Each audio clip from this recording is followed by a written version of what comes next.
Et enfin, terminons la veille par une petite pépite, et en particulier sur un document publié par l'EFRAG qui présente comment une entité pourrait réaliser un rapport CSRD de manière volontaire. Je m'explique. Vous savez qu'il y a des grandes entreprises, souvent cotées en tout cas pour cette année, qui vont publier leur rapport CSRD. L'EFRAG a publié un rapport pour les entreprises qui voudraient réaliser de manière volontaire leur rapport CSRD. Pour réaliser ce rapport, les grandes entreprises vont souvent poser des questions à leurs clients, à leurs fournisseurs, et pour les sociétés d'investissement, à toutes les sociétés qu'elles financent ou dans lesquelles elles investissent. Donc si vous avez dans votre portefeuille des sociétés qui ont des clients ou des fournisseurs qui sont soumis à la CSRD, il est très probable qu'ils vont être interrogés sur cette thématique. De la même façon, si vous avez une société dans un grand groupe qui est soumis, on va lui poser des questions. De la même manière, si vous êtes soumis à la CSRD, vous allez devoir poser des questions aux sociétés dans lesquelles vous êtes investi. Et donc, vous pouvez leur dire de compléter, de faire ce rapport simplifié. Et je vais vous le présenter. Comme d'habitude, on a les faits, le document avec la source. Quel est l'intérêt de ce document? Quelles sont les grandes étapes et les grandes notions à comprendre? Moi, ce que je vous propose, c'est qu'on redescende ensemble le document. Donc, vous avez bien compris, c'est un document d'une 60aine de pages, alors que la CSRD en fait à peu près 400, à destination des entreprises, souvent des PME ou des petites entreprises, qui veulent faire un rapport CSRD simplifié. Et ce qui est génial, c'est qu'ils ont vraiment réussi à simplifier la chose et à ne mettre que les indicateurs pertinents. Au début du document, on vous rappelle les différents seuils de ce que c'est qu'une entreprise micro, une entreprise petite et une entreprise médium. Le document est composé de deux parties. La première partie, c'est ce qu'ils appellent le module basique, c'est pour tout le monde.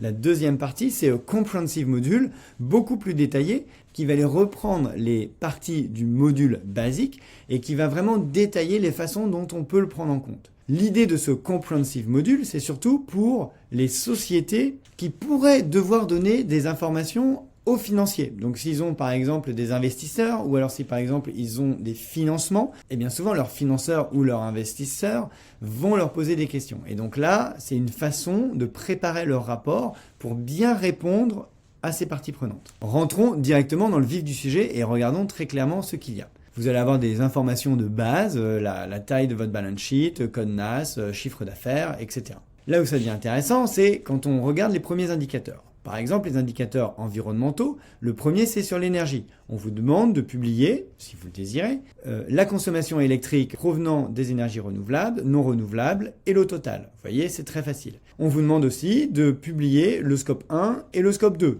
Pas de mention du scope 3 à cette étape-là. La scope 3, il vient si jamais vous avez des investisseurs et des financeurs. Ensuite, en ce qui concerne la pollution de l'air et la pollution de l'eau, on vous demande juste de vous dire est-ce que vous êtes soumis à des réglementations particulières concernant ces sujets-là. On ne vous demande pas de préciser ce que vous polluez, la quantité, etc. mais juste si vous êtes soumis à une réglementation.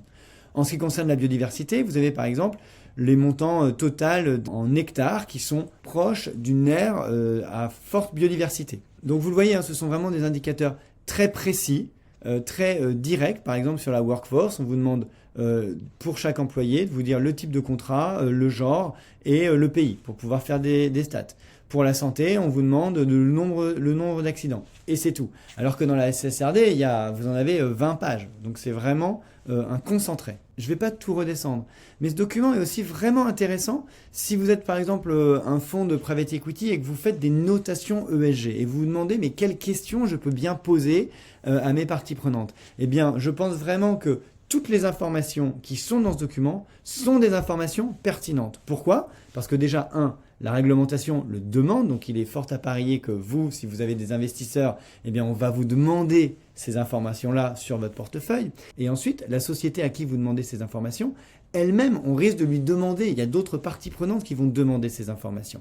Donc, vous n'allez pas la faire travailler pour rien. Vous ne travaillez pas pour rien, vous n'allez pas lui poser juste des questions qui ne servent à rien, comme ça arrive de temps en temps. Autre information que demande ce rapport volontaire, c'est de lister l'ensemble des thématiques ESG et ensuite de dire est-ce qu'il y a des politiques, oui ou non, Est-ce qu'elles sont publiques, ces politiques, oui ou non? Est-ce que vous pouvez les décrire, ces politiques?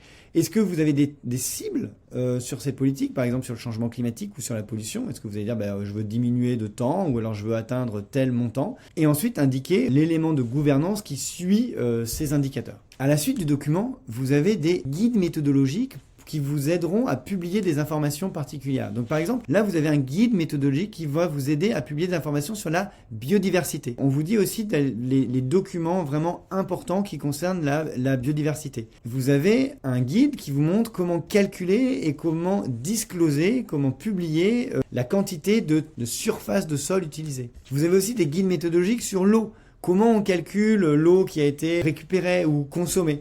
Et ça, vraiment, pour tous ceux qui travaillent dans le secteur de l'ESG en règle générale, qui se demandent toujours, mais qu'est-ce que c'est que le water withdrawal? Comment je peux le prendre en compte? Eh bien là, ce sont vraiment des choses qui sont expliquées pour les PME, donc c'est très accessible. Et en plus, vous avez à chaque fois les documents de référence.